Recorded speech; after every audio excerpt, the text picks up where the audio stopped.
Reports now சொந்தங்களுக்கு பணிவான வணக்கம். இன்றைய நேர்காணலில் நம்மோடு திரு ரவி டிடிஎஸ் அவர்கள். சார் வணக்கம். சார் வணக்கம். சார், உங்களுக்கு தெரிஞ்சிருக்கும் கரூர் நடந்த அந்த துயரமான சம்பவம். இந்த சம்பவத்திற்கு மாநிலம் மட்டுமல்ல நாடு முழுக்க எல்லாரும் அந்த துயர சம்பவத்தோட கூட இந்த விஷயங்கள்லாம் ஆளும் தரப்பு, தமிழகத்துல ஆளும் தரப்பை நாம தொடர்ந்து குற்றம் சாட்டிட்டே இருக்கோம். எதனால? அவங்க காட்டின ஆர்வத்தை பாருங்க. இதுக்கு முன்னாடி எத்தனையோ சாவுகள் நடந்திருக்கு. எல்லா சாவும் துயரமானது தான். நீட்டு விஷயத்தில் ரொம்ப ஆர்வம் காட்டி 1 கோடி ரூபாய் அனிதாவுக்கு கொடுக்கணுங்கிற அளவுக்கு பேசினாங்க. நீட்டுக்காக உயிர் விட்டாங்க, 1 கோடி ரூபாய் கொடுக்கணும் அப்படின்னு பேசினாங்க.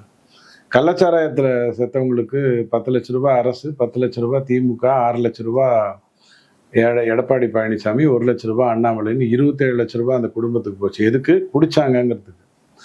இங்கே நேத்திக்கு அறிவிச்சு இன்னைக்கே நிவாரண பணம் போயிடும் அப்படிங்கிற அளவுக்கு 10 லட்ச ரூபாய். யாருடைய பணம்? உங்களுடைய என்னுடைய வரி பணம். எதுக்கு? ஒரு மீட்டிங்க்கு குழந்தைகளோடு வராதீர்கள், இந்தந்த விஷயத்தில் வராதீர்கள்னு சொல்லி அதற்கு பிறகு வந்ததற்கு, காவல்துறை சரியாக ஏற்பாடு பண்ணாததுக்கு, எச்சரிக்க முடியாது ஏன்னா அவர் ஒரு நடிகர், தேவையில்லாத பிரச்சனை வந்துடும் அப்படிங்கிற அடிப்படையில் பயந்ததுக்கு 10 லட்ச ரூபாய் உங்கள் பணம் என் பணம் வரி பணம் அங்கே போகுது. இல்லை, ஒரு விபத்து நடக்குது, அந்த சூழலே கொஞ்சம் வித்தியாசமா இருக்கு. உடனடியாக அமைச்சர் பெருமக்களோ முதல்வரோ போறதுல என்ன தவறு? எல்லா இடத்துக்கும் அவங்க போனாங்களாங்கிறதான கேள்வி. சென்னையில் ஏர் ஷோ நடந்தது. அவர் தான் உட்காந்துருந்தார். அவங்க குடும்பத்துக்குன்னு தனியாக பேரிகேட்லாம் போட்டு உட்கார வச்சு ஏர் ஷோன்னா என்னன்னு காட்டிட்டு இருந்தாங்க. அங்கே அவருக்கு அந்த இடத்த ஏற்பாடு பண்ணி கொடுத்ததுனால தண்ணி வைக்கிறதுக்கு இடம் இல்லை. இத்தனைக்கும் பெரிய கடற்கரை, 3 லட்சம் பேர்லாம் சர்வசாதாரணமாக அங்கே சப்பலாம் கொட்டிட்டு சாப்பிடலாம். அந்த மாதிரி ஒரு இடம் அது. தண்ணி கிடைக்கலங்கிறதுனால செத்து போனாங்க. அப்போ அவர் என்ன பண்ணார்? உடனே ஆக்ஷன் எடுத்தாரா? உடனே வந்தாரா? அந்த 4 பேர் குடும்பத்தை போய் பார்த்தாரா? எனக்கு தெரிஞ்சு இல்லை. கள்ளக்குறிச்சிக்கு போனாரா? இன்னி வரைக்கும். ஒருவேளை குடிகாரரை பார்க்கக்கூடாது அப்படின்னு அவர் நினச்சிருந்துருக்கலாம். குடிகாரர்லாம் நான் பார்க்க மாட்டேங்க, அதெல்லாம் இல்லை, பணம் மட்டும் கொடுங்க அப்படின்னு கூட அவர் நினச்சிருந்துருக்கலாம். இது இந்த ஆளுந்தரப்பு இது பண்ணுறதுங்கிறது அடிப்படை காரணம் என்னன்னா, விஜயை பார்த்து பயந்து இருக்கிற ஒரே கட்சி திமுக தான். இன்னைக்கு அதிமுகவோ பிஜேபியோ பயப்படலை. இப்போ இதே பிஜேபி பாருங்க எவ்வளோ அழகா.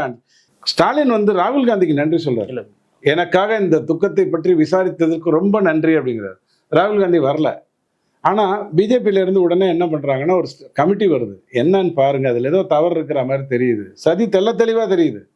ஒரு ஆம்புலன்ஸ் போகுது, பேசிகிட்டு இருக்கும்போது அது எதுக்கு போச்சு, உள்ளேருந்து யாராவது இறங்கினாங்களா, அந்த ஆம்புலன்ஸ்லேருந்து 12 பேரோ 16 பேரோ கத்தியோட சின்ன ஆக்ஸ்வா பிளேடோட இறங்கினாங்களாங்கிறது உங்களுக்கு எனக்கும் தெரியாது. ஒரு ஆம்புலன்ஸ் போகுது, ஒரு ஆம்புலன்ஸ் அரசியல் தொடர்ந்து நடக்குது. எடப்பாடி பழனிசாமியோட மீட்டிங்கோட கம்பேர் பண்ணுறாங்க. எடப்பாடி பழனிசாமி ஐயா ஒரு கட்சி ஆல்ரெடி ஆட்சியில் இருந்தது. இவங்களை 14 வருஷம் தூங்க வச்சது, 10 வருஷம் தூங்க வச்ச ஒரு கட்சி.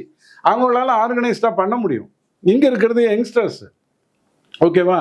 ஸோ அதையும் கம்பேரே பண்ணக்கூடாது. அவர் ஏன் ரோட் ஷோக்கு வந்தார்? நீங்கள் தான் சொன்னீங்க. களத்தில் மக்களை சந்திப்பாரா? நீங்கள் தான் சொன்னீங்க. இல்லைங்க, எனக்கு தெரியுங்க, நான் வந்தால் பிரச்சனை ஆகுங்க, உங்களாலாம் சமாளிக்க முடியாதுங்க அப்படின்னு சொல்கிறாரு. நீங்கள் களத்தில் வர சொல்லுங்கள். களத்தில் வந்தால் நீங்கள் தானே பாதுகாப்பு கொடுக்கணும். வீட்டை விட்டு ஒரு பெண்ணு ராத்திரி 12 மணிக்கு வரணும், நான் பாதுகாப்பு கொடுப்பேன்னு திமுக சொல்லிச்சுன்னா, அதை நம்பி ஒரு பொண்ணு வெளில வந்ததுன்னா அதை பாதுகாப்பு கொடுக்க வேண்டியது அரசனுடைய வேலை தானே. கொடுத்தீங்களான்றதுதான் கேள்வி. இடம்லாம் கொடுத்துருக்காங்கன்றது ஒரு பக்கம் இருக்கட்டும், போலீஸ் பாதுகாப்பு கிட்டத்தட்ட 500 மேற்பட்ட காவலர்கள் பாதுகாப்பு கொடுக்கப்பட்டிருக்காங்க. அவங்க முன்னாடி எச்சரிச்சிருக்காங்க, இந்த இடத்துக்குலாம் போகாதீங்க, இந்த மாதிரி எல்லாம் சூழல் இருக்குன்றதெல்லாம் சொன்னதுக்கு அப்புறமும் அவர் இப்படி நடந்திருக்கு. அதே மாதிரி ஒரு போன்ல எல்லாம் இதுக்கு முன்னாடி கொஞ்சம் சீக்கிரம் வந்துருங்கன்னு சொன்னதாகவும் அவர் காவல்துறைக்கு நன்றி எல்லாம் கூட தெரிவிச்சிருந்தாரு. இங்க பாருங்க, வழக்கமாக யாருமே ரொம்ப சந்தோஷம், பாதுகாப்பு கொடுத்ததுக்கு நன்றிங்கிறதெல்லாம் முதலே ரெடி ஆகிடும். அது நடந்த உடனே டக்குன்னு போயிடும். அதில் ஒன்றும் மாற்றுக்கிறதே கிடையாது. அதை யாரும் தடுத்து நிறுத்த மாட்டாங்க. நீங்கள் எத்தனையோ வீடியோ உங்களுக்கு சனிக்கிழமை ராத்திரியிலேருந்து காட்டிக்கிட்டே இருக்காங்க இல்லையா? இதுக்கு முன்னாடி எப்போ காட்டினாங்க இதே மாதிரி துடிப்போட அந்த கோர காட்சிகளை காட்டினது? எப்போ காட்டினாங்க தெரியுமா? இவர் அவியல் பண்ணிட்டு இருந்தார்ல ஸ்டாலின், அப்போ ஒரு தீபாவளி போது ஒரு குழந்தை ஆழ்கிணத்துல விழுந்ததில்ல, 3 நாள் காட்டினாங்க. 3 நாள் அந்த குழந்தை வந்துவிடும். அதற்கான ஏற்பாடு இல்லை, இந்த எண்ணமே இல்லை. அந்த குழந்தையை காப்பாற்ற வேண்டும் எல்லாம் காமெண்ட்ரி பயங்கரமா உணர்ச்சி பூர்வமா. நம்ம இவரெல்லாம் வருவார், சிபிடபிள்யூ கம்யூனிஸ்ட் தலைவர்லாம் ஐயோ அந்த குழந்தையை யாரும் அப்படிலாம் 3 நாள். எப்போ? தீபாவளி அன்னைக்கு பண்ணாங்களா இல்லையா? அதே மாதிரி ஒரு தீபாவளியில கோயம்புத்தூர்ல ஒரு சிலிண்டர் வெடிக்குது, வாய்முட்டு கப்பு சிப்பு இல்லைங்க. இப்போ பேசினா தீபாவளி கெட்டு போயிடும். என்னங்க இப்பதான் ஒரு தீபாவளி வந்தது, 3 நாள் ஆழ்குணர்ல ஒரு குழந்தை விழுந்தது காட்டிட்டு இருந்தீங்க, இப்ப இந்த தீபாவளி வந்தா கோயம்புத்தூர் கெட்டு போயிடுங்கிறீங்க. கேவலமான அரசியலை தான் திமுகவால செய்ய முடியுங்கிறத நிரூபிச்சிருக்காங்க. ஒரே ஒரு வித்தியாசம், திமுகவிலேயே பிறந்து வளர்ந்தவன் இருக்கான் பாருங்க, அப்படின்னு பெரிய கேடி திட்டம், அதாவது அதாவது இந்த ராக்கெட்லாம் விடுவீங்களா அந்த ரேஞ்சில திட்டம் போடுவான். இந்த அதிமுகல இருந்து ஓடி வந்தவங்க இருக்காங்க பாருங்க, அவங்க சம்பாதிச்சது பொறுக்காம துரைமுருகன் மாதிரி பழைய ஆட்கள் கொஞ்சம் போட்டு கொடுத்துட்றாங்கன்ற ஒரு வதந்தி இருக்கு பாருங்க. இவன் தான் துடிப்போட ஏற்கனவே கரூர்ல முப்பெரும் விழான்னு ஒன்று நடத்துறேன்னு சொல்லி அது ஊத்தி மூடினது எல்லாருக்கும் தெரியும், எல்லாருக்கும் தெரியும். ஸோ இவர் வராரு. ஏற்கனவே போன நிகழ்ச்சியில, போன வாரம் நடந்த நிகழ்ச்சியில செந்தில் பாலாஜி பற்றி அவர் பேசியிருக்காரு. இங்க வர்றாங்க, அந்த அங்க அவர் பாட ஆரம்பிச்ச உடனே செருப்பு அடிக்கிறாங்க. யாரு? விஜயோடைய தீவிர ரசிகரா? அதாவது ஆரம்ப காலத்துல இருந்து விஜய் ரசிகர் விஜயை பார்த்து செருப்பு அடிக்கிறாரா? பொதுமக்கள் கூட பார்க்க வந்திருக்கலாம், வீசுறதுல எல்லாம் வந்து. செந்தில் பாலாஜியை பற்றி தவறாக பாட ஆரம்பித்த அந்த 10 ரூபாய் பாட்டு பாட ஆரம்பித்த மறுநிமிடம் கோபம் வந்து ஒருத்தன் அடிக்கிறான்னு சொன்னா அது பொதுமக்களா இருக்கிறதுக்கு வாய்ப்பு இருக்கு. இல்ல அவர் தான் பாடுறாரு, அவர் பாட போறாரு, நம்ம அடிப்போன்றது எந்த அளவுக்கு அவங்களுக்கு தெரியுமே. ஏன்னா போன வாட்டி பேசிட்டாரு. திமுகவுடைய ஆட்கள் சிவலோகத்துல கூட இருப்பாங்க. நான் ஏற்கனவே உங்க இன்டர்வியூல தான் சொல்லியிருக்கேன், சிவலோகத்துல கூட திமுகவுடைய ஆட்கள் இருப்பாங்க. சிவன் என்ன பண்றாரு, பார்வதி என்ன பண்றாருன்னு பாக்குறதுக்கு ஆளுங்க இருப்பாங்க. அவ்வளவு தூரத்துக்கு கேடித்தனமான பெருச்சாளிகள் கொண்ட ஒரு அமைப்பு அது அங்க இருக்காங்க. அப்ப இவர் ஸ்கிரிப்ட் ரெடி பண்ணியிருந்தா கூட பண்ணிருப்பாங்க. போன வாரம் பேசும்போது அவர் செந்தில் பாலாஜியை கை வச்சிருக்காரு. கரூருக்கு வந்தா சும்மா விடுவாரா? பேசியிருக்காரு. பேச போறாருன்னு உடனே செருப்பு பறக்குது. அவ்வளோ செம்ம டைமிங். விஞ்ஞான ஊழல்ல இருந்து விஞ்ஞான ரேஞ்சு. திரும்பவும் சொல்றேன், சாவை வைத்து விளையாடுவது திமுகவுக்கு புதுசு இல்லை, அது வழக்கமா நடக்கிற ஒண்ணு. ஆனால் இந்த சாவு இப்படி வச்சு விளையாடுறீங்க இல்லையா, எனக்கு நிறைய விஷயங்கள் அதுல புரியல. இறந்தவர்களில் கரூரை சார்ந்தவர்கள் மட்டும்தான் இறந்திருக்காங்களா, இல்ல வெளியூர்ல இருந்து வந்தவங்க தான் இறந்திருக்காங்களா? கரூர் மத்த எல்லா மாவட்டத்திலையும், திருப்பூர், எல்லா இடத்துல இருந்தும் வந்திருக்காங்க. அதாவது இறந்தது 30 பேரு அல்லது 40 பேருன்னு சொல்லும் போது அதுல இத்தனை பேர் இருக்காங்க அப்படின்னு சொன்னா, எனக்கு விஜய் மேல குற்றம் சாட்டுறதுக்கு உண்மையிலே எதுவுமே இல்லை. குற்றங்கள் சாட்டுறதுக்கு நிறைய இருக்கு. ஆனால் அதை நான் ஏன் பெருசா சொல்ல மாட்டேன் அப்படின்னா, அவரு பாஜகவை கொள்கை எதிரின்னு சொல்லியிருக்கிறவரு, திமுகவை அரசியல் எதிரின்னு சொல்லியிருக்கிறவரு, அந்த கதையெல்லாம் விட்டுருங்க. சரியா நடத்தாத ஒரு விஜய் தானே, அவர் மேல தானே கிடையாது. நீங்க நான் ஒரு இடத்த கேட்டேன்னா நீங்க கொடுத்துருவீங்க அப்படின்னு சொல்றதா இருந்ததுன்னா, நான் விநாயகர் சதுர்த்தி கேட்ட இடத்துல நீங்க கொடுத்துருக்கீங்களா? இல்லைங்க, அந்த இடத்துல ஒரு மசூதி கட்ட போறாங்க, இந்த இடத்துல ஒரு பள்ளிவாசல் இடிச்சிட்டாங்க, நடக்குது கூட கிடையாது, மசூதி இருக்கு கூட கிடையாது, பள்ளிவாசல் இருக்குங்கிறது கூட கட்ட போறாங்க, இடிச்சிட்டாங்க, அது கூட நீ போக கூடாது சொல்றீங்களா இல்லையா? அது நியாயமான விஷயம் தானே, காவல்துறை பண்றது நியாயமான விஷயம் தானே. இந்த இடம் உங்களுக்கு தெரியும் எப்படி இருக்குன்னு. இந்த இடத்துல அங்க நீங்க எத்தனையோ வீடியோ பாக்குறீங்களா, சனிக்கிழமை ராத்திரில இருந்து பாக்குறீங்களே, எங்கேயாவது போலீஸ்காரர் இருந்ததை பாத்தீங்களா அந்த இடத்துல? ஒண்ணு சொல்லட்டுமா, போலீஸ்காரர் காவல் பண்றதுக்காக இல்லாட்டி கூட தன் பொண்ணு வந்து விஜயோடைய ஆட்டோகிராஃப் வாங்கணும்னு கேட்டிருக்கோம், அதுக்காக தான் அங்க நிற்பான். யதார்த்தம். மற்ற தலைவருக்கும் நடிகருக்கும் இருக்கிற சாதாரணமான ஒரு விஷயம். நீங்கள் உடனே வந்து நம்ம சூப்பர் நடிகர் அன்பில் பொய்யாமொழி ஒரு சூப்பரா ஒரு சோகமா அப்படியே, ஐயோ நாடு இப்படி ஆயிடுச்சு, இப்படி ஒரு ஓடுறீங்களே, இவரை பார்க்க ஏன் இப்படி ஓடுறீங்க அப்படின்லாம் அழுகுறாரு இல்லையா? இந்த பர்டிகுலர் விஷயம் தான் எனக்கு பிடிக்கல. அரசியலுக்கு ஒருத்தர் வந்துட்டாருன்னதுக்கு அப்புறம் அவர் சித்த வைத்தியராக இருந்தாலும் நடிகராக இருந்தாலும், வாலிப விருந்துன்னு கதை எழுதின அண்ணாதுரை ஐயாவா இருந்தாலும், பூங்கோதைங்கிற கதை எழுதின கருணாநிதி ஐயாவா இருந்தாலும், அவர்கள் அரசியல்வாதிகள் தான். அவங்கள ரோட்ல வான்னு சொன்னது நீங்க. கிட்னி திருடன் வடிவேலு கூப்பிட்டா மாதிரி களத்துக்கு வாங்க. அவர் சொன்னாரு, வேண்டாங்க, வந்தா பிரச்சனைங்க, உங்களால சமாளிக்க முடியாதுங்கிறாரு. வர்றாரு, உங்களால காவல் கொடுக்க முடியல. உடனே 9 மணிக்கு தான் அவர் சென்னையிலிருந்தே கிளம்பினார். இதுக்கு முன்னாடி நடந்தது இல்லையா? லேட்டா அவர் வந்தார். அவர் பர்மிஷன் கேட்டிருக்கிறது 3ல இருந்து 10 மணிக்கு, 7 மணிக்கு வந்திருக்காரு. என்ன தப்பு? அதை பார்ப்பதற்கு 12 மணில இருந்தா ஒருத்தன் வந்து நின்றுருக்கான், என்ன தப்பு? இப்ப நீங்க காலையில 9 மணி ஷோ போறவங்கலாம் பைத்தியக்காரனா? ஃபர்ஸ்ட் டே ஷோ போறவங்கலாம் பைத்தியக்காரனா? இல்ல, ரசிகன். ஒரு குடிகாரனை கூட மதுப்பிரியருங்கிறீங்க, ரசிகனை போய் கேவலமா பேசுறீங்க. இல்ல, குறைஞ்சபட்சம் ஒரு 2 மணி நேரம், இந்த 2 மணி நேரத்துக்குள்ள நான் வந்துருவேன்னு சொல்றதால கூட ஒரு தலைவரான முடியலையா? ஏன்னா தன்னோட தொண்டர்கள் கிட்டத்தட்ட 7 மணி நேரமா நிக்கிறாங்க அப்படின்றப்போ, குறைஞ்சபட்சம் நான் 3 மணின்னு சொன்னா 4 மணிக்கு வந்துருவாள், 5 மணிக்கு வந்துருவேன்னு சொல்றது. இங்க பாருங்க, எம்ஜிஆர் அவர்கள் எல்லா மீட்டிங்கும் லேட்டா வருவாருன்னு ஒரு குற்றச்சாட்டு உண்டு. இருவர் படத்துல கூட மணிரத்னம் அந்த உண்மை எப்படியோ கண்டுபிடிச்சு போட்டார், உங்களுக்கு காட்டினார். இப்ப நான் வீட்டை விட்டு எம்ஜிஆர் வெளில வர்றாருன்னா வாசல்ல 10 பேர் நிற்பாங்க. அதெல்லாம் நாளைக்கு பார்த்துக்கலாம், போக முடியாது. அவன் இங்கே வந்தால் பார்க்க முடியும், இந்த ஆள் நல்லது பண்ணுவாருங்கிற நம்பிக்கையில் தான் உட்காடுறான். கருணாநிதி இருந்தால் வாசலில் வந்து உட்கார மாட்டான், ஏஜென்ட் வீட்டில் தான் உட்காந்துருப்பான். ஏஜென்ட்ட கொடுத்தா வேலையாயிடும், அங்கே தான் கூட்டம் இருக்கும். இங்கே உட்காருவாங்க. அவர் வந்து அந்த ஊரில் இறங்கின உடனே ஒரு 10 பேர் சொந்துப்பான். அவர் லேட்டாக வரணும்னு நினச்சி வர்றது. இப்போ கூட்டம் கூடவில்லை என்பதனால் லேட்டாக வந்தாங்கன்னு காட்சி ஊடகங்கள் போடுறாங்க. கேவலமான விஷயம் இல்லை இல்லைன்னு சொல்றீங்களா? நான் உன்னை சொல்லட்டுமா, அவர் கூட்டம் கூட்டணும்னு நினைச்சாருன்னா சாதாரணமாக அவரால் கூட்டம் கூட்ட முடியும். சனிக்கிழமை அன்னைக்கு அவர் வச்சதனுடைய நோக்கமே வார இறுதி அப்படிங்கிற ஒரு அடிப்படையில். அண்ணாமலை அதை பியூட்டிஃபுல்லாக ஹேண்டில் பண்ணியிருக்காரு. சனிக்கிழமை நீங்கள் வச்சிங்கன்னா ஸ்கூல் இருக்காது, எல்லாரும் கிளம்பி வந்துடுவாங்க அப்படின்னு சொல்லியிருக்காங்க. அதில் ஒன்றும் மாற்று கருத்து இல்லை, அது அவருடைய கருத்து. ஆனால் இவர் அதை பண்ணதனுடைய நோக்கம் என்னன்னா, வார நாளில் பொழப்பு கெடுக்க வேணாங்க, சனிக்கிழமைனா பிரச்சனை இல்லை, இப்படி தான் அவர் போயிருக்காரு. கூலி படத்துக்கு ஏ சர்டிஃபிகேட் கொடுத்துருக்காங்க. 18க்கு கீழே இருக்கிறவங்களுக்கு நீங்கள் அனுமதிக்க கூடாது. சென்னையை விட்டுருங்க, நகரத்தில் கிராமத்தில் அனுமதிக்கல. அப்போ நீங்க அனுமதித்தது தப்பா அல்ல சென்சார்ல ஒழுங்கா சொன்னது தப்பா? பெண்கள் வர வேண்டாம்னு சொல்றாங்க, நீங்க அனுமதிச்சீங்கன்னா என்ன அர்த்தம்? இப்ப அடுத்த ஊர்ல இருந்து அவருக்கு பாஸ் கொடுக்க சொல்லிருங்க. எல்லாரையும் அவங்க ரோட்டுக்கு அந்த பக்கம் இருக்க சொல்லிட்டு எந்த இடத்துக்கு அவர் வந்து நிக்க போறாரோ அங்க பாஸ் கொடுத்து உள்ள விடுங்க. அவருக்கு கூட்டம் வருதுயா? இல்ல, ஜனநாயக ரீதியா மக்கள் கூடும்போது இந்த மாதிரி வேண்டாம் போகாதீங்கன்னு காவல்துறை சொன்னா கூட அந்த மக்கள்லாம் கூட்டமா சேர்ந்துக்கிட்டு எங்களை அனுமதிக்காம நீங்க எப்படி எங்களை நிறுத்தலாம் அப்படின்னு சண்டைக்கு வரும்போது அவங்க என்ன செய்ய முடியும்?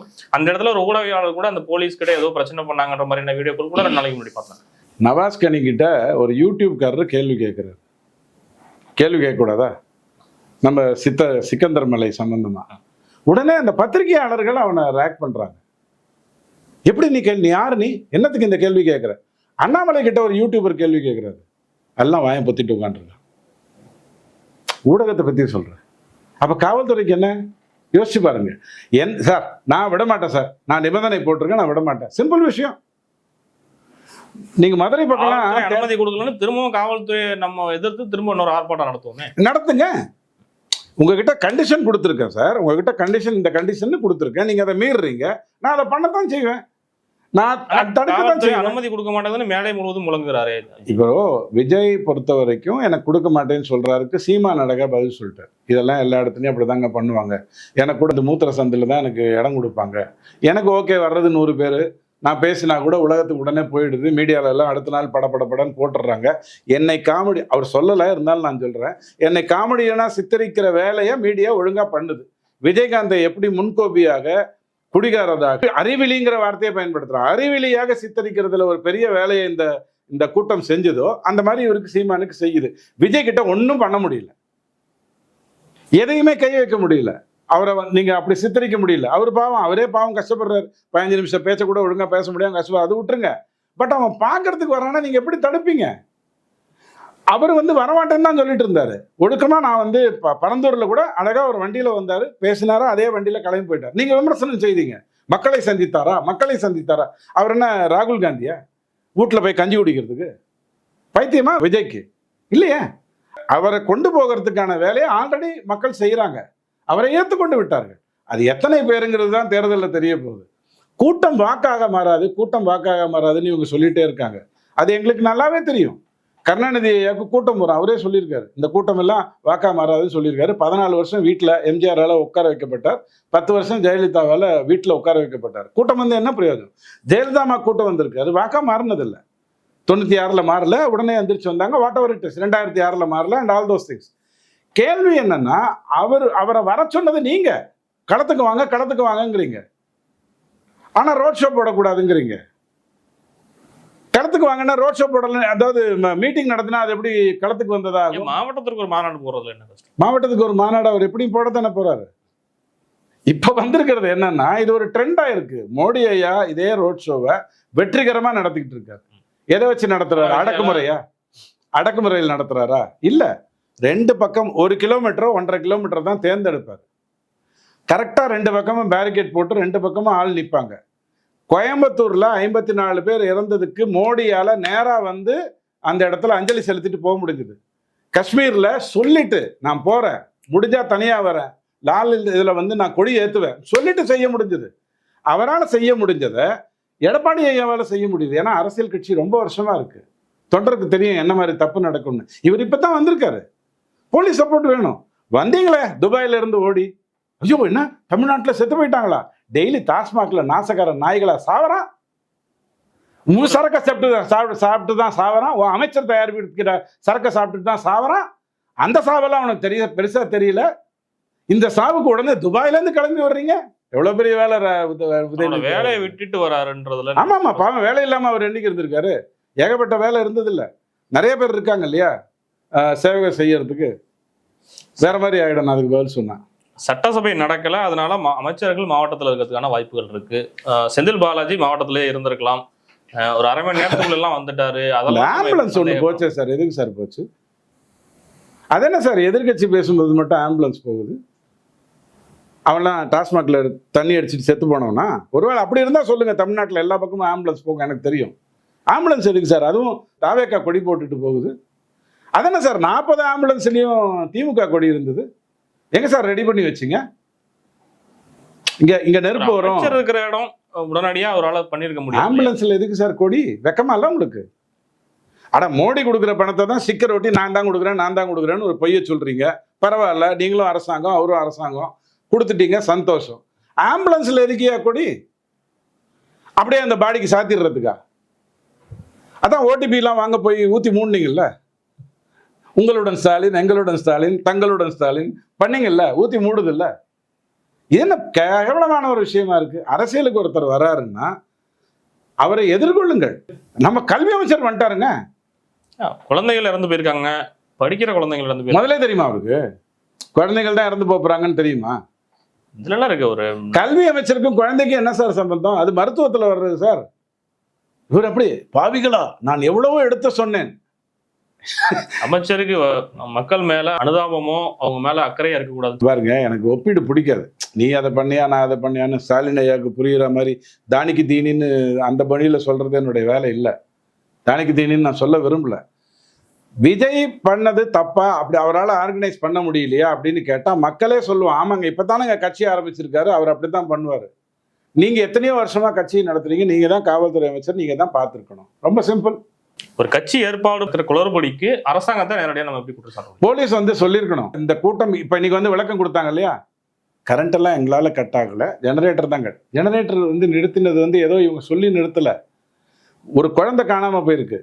அந்த பிரச்சனை தொடங்கின சில நிமிடங்களுக்குள்ள மரத்துல இருந்து மக்கள் கீழே விழுந்து, அந்த ஷெட்ல விழுந்து, ஷெட்டு கீழே அந்த ஜெனரேட்டர்ல இருந்து 12 பேர் மின்சாரம் தாக்கி தான் செத்து போயிருக்காங்க.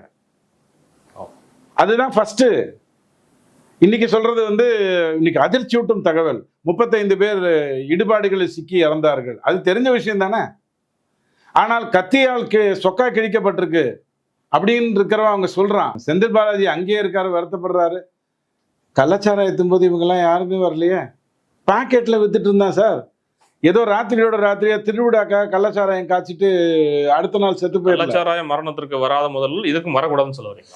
அதுக்கு ஏன் நீங்க வரல, இதுக்கு ஏன் நீங்க வர்றீங்கிற கேள்வியை நான் முன்வைக்கிறேன். முதல்வர் விரைந்து செயல்படுறாரு, உடனடியா நிவாரணம் அறிவிக்கிறாரு. ஒரு ஆளை காப்பாற்ற முடியுமா உங்களால?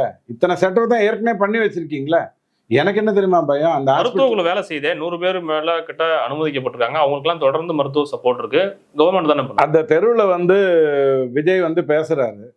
4 சைட்லயும் ஆம்புலன்ஸ் நிறுத்தி வைக்கப்பட்டிருக்கணும். 3 இடத்துல ஃபயர் இன்ஜின் நிறுத்தி வைக்கப்பட்டிருக்கணும். நீங்க சொல்ற அந்த 500 போலீஸ்கார் இருக்காரு இல்லையா, அந்த காலையில வந்து அட்டண்டன்ஸ் போட்டிருப்பாங்கன்னு நினைக்கிறேன். அந்த இடத்துல ஒரு 100 பேராவது இங்கேயும் அங்கேயும் சுத்தி நின்றுருக்கணும்.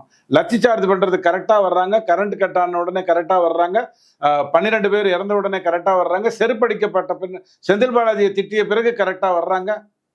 எல்லாமே ரொம்ப கரெக்டா தப்பா நடக்குது. ஒரே யதார்த்தமா நடந்ததா இதெல்லாம்? பாருங்க, சதியா இதுவாங்கிறத பத்தி எனக்கு நோக்கம் இல்லை. இந்த எந்த கருத்தும் எனக்கு தேவையே இல்லாத ஒரு விஷயம். அது இன்வெஸ்டிகேட்டிவ் ஜேர்னலிசம் பண்ணணும், எனக்கு தெரியாது. நான் உங்களை மாதிரி டிவியை பார்த்துட்டு பேசுகிறவன் தான். டைம்ஸ் ஆஃப் இந்தியாவை படித்தேன், அதில் கரெக்டாக எல்லாம் நியாயமாக இருந்தது. ஒருவேளை மவுண்ட் ரோடு முரசொலியை படிச்சிருந்தேன்னா ஆங்கிலத்தில் எனக்கு ஒன்றும் தெரிஞ்சிருக்காது. நல்ல வேலையாக டைம்ஸ் ஆஃப் இந்தியா படித்தேன், எனக்கு தெரிஞ்சிருச்சு. இப்போ கேள்வி என்னென்னா, விஜய் இதிலிருந்து கொஞ்சம் கூட யோசிக்காமல் அடுத்த வாரம் வர வேண்டும். அடுத்த மீட்டிங் கண்டினியூ பண்ணணும். ஆரம்பத்தில் நீங்கள் மௌனாஞ்சலி பண்ணுங்க, நீங்கள் ஏற்கனவே செய்ய வேண்டிய செஞ்சுட்டீங்க. நம்ம ஊரில் என்னன்னா, சாவடிச்சுட்டா பணம் கொடுத்துட்டா சரியா போச்சு, அவ்வளோதானே. அதை இவர் நல்லா பண்ணிட்டார். நீங்களாவது குடிகாரங்களுக்கு 10 லட்சம் தான் கொடுத்தீங்க, திமுக 20 லட்சம் கொடுத்துட்டார், ரொம்ப சந்தோஷம். பட் பிஜேபியோட அணுகுமுறை பாருங்க, எவ்வளோ பியூட்டிஃபுல்லாக அதை ஹேண்டில் பண்ணுறாங்க. என்ன ஆக்சுவலாக என்ன நடந்தது, ஃபேக்ட் ஃபைண்டிங். பிஜேபியும் இதுல வந்து பாலிடிக்ஸ் பண்ணலையா? திமுகவுக்கு எதிராக அவங்களும் ஒரு 7 பேர் கொண்ட குழுவா வச்சிருக்காங்க. அவங்களும் இங்க என்ன நடக்குன்னு பாக்குறாங்க. ராத்திரியோட செய்யற விஷயத்தை பிஜேபி செய்யுது. ராத்திரியா ஆம்புலன்ஸ்ல கொடி கட்டிட்டு பண்ண வேலை இருக்கு இல்லையா, அது என்னைக்குமே பிஜேபி பண்ணாது. ஒரு அரசு திட்டத்துல மோடி படத்தோட கொடுக்காது. அரிசி கொடுக்குது இல்லையா, அதில் மோடி படம் இருக்காது. ரொம்ப முக்கியம் என்னன்னா, அன்னைக்கு உடனே அந்த இடத்துக்கு ஸ்பாட்டுக்கு, இந்தியாவில் நீங்கள் ஒன்று தெரிஞ்சுக்கோங்க, எந்த இடத்துல எந்த விபத்து நடந்தாலும் உடனடியாக ஆர்எஸ்எஸ் சார்ந்த நண்பர்கள் அங்கே இருப்பாங்க. அதுதான் பிஜேபி, அதுதான் சித்தாந்த ரீதியாக பண்ணுறது. யார் என்னங்கிறத பற்றிலாம் கவலை கிடையாது. அண்ணாமலைக்கு தலையெழுத்தா விஜய்க்கு சப்போர்ட் பண்ணி பேசணும்னு? இலங்கையிலேருந்து உடனே அவர் வந்தது வந்து நியாயப்படுத்தி பேசுறதுக்காகத்தானே, அதாவது உண்மையை எடுத்து சொல்றதுக்காகத்தானே. தெளிவாக கேட்டார்ல, எந்த கேள்விக்காவது இந்த அற்புதமா காந்திமதி மாதிரி அழுத 2 அமைச்சர்கள் ஏதாவது பதில் சொன்னாங்களா? இந்த கேள்விகளுக்கு பதில் இருந்ததா? ஏன் பதில் சொல்ல? நிர்மலா சீதாராமன் வந்தாங்களே, இதுல பாலிடிக்ஸ் என்னுடைய வேலை இல்லை. அவங்க தூத்துக்குடிக்கு வந்தவங்க. அவங்க தூத்துக்குடியில் ஒரு சம்பவம் நடந்த போது ஸ்டாலின் ஐயா அங்க டெல்லியில இந்தி கூட்டணி மீட்டிங் போயிருந்தாரு. கேள்விப்பட்டு கூட வரல, ஏன்னா அன்னைக்கு நைட்டு மோடியை பார்த்துட்டு தான் வந்தார். ஆனால் நிர்மலா சீதாராமன் அதுக்கும் வந்தாங்க, இதுக்கும் வந்தாங்க. ஒரு பிரச்சனை நடக்குதுன்னா அது யாராலன்னு பார்த்து அதை ஊதி பெரிதாக்குற வேலையை பண்ணக்கூடாது. தயவு செஞ்சு புரிஞ்சுக்கோங்க. அதே மாதிரி விஜய் இதை பார்த்து விட்டு துவளக்கூடாது. ஏன்னா இதை தாண்டி இன்னும் நிறைய இருக்கு, எம்ஜிஆருக்கு அவங்க பண்ணாத இது, ரிக்ஷாக்காரன் படம் வரக்கூடாதுங்கிறதுல ஒத்த காலில் இருந்தாங்க. அந்த அளவுக்கு கேவலமானவங்க அதுல இருக்கக்கூடிய சிலர், எல்லாரும் இல்லை. அப்போ இதை பார்த்து அவர் தோண்ட விட, அவருக்கு ஓட்டு வருமா, ஜெயிப்பாராங்கிறத பற்றிலாம் எனக்கு அக்கறை கிடையாது.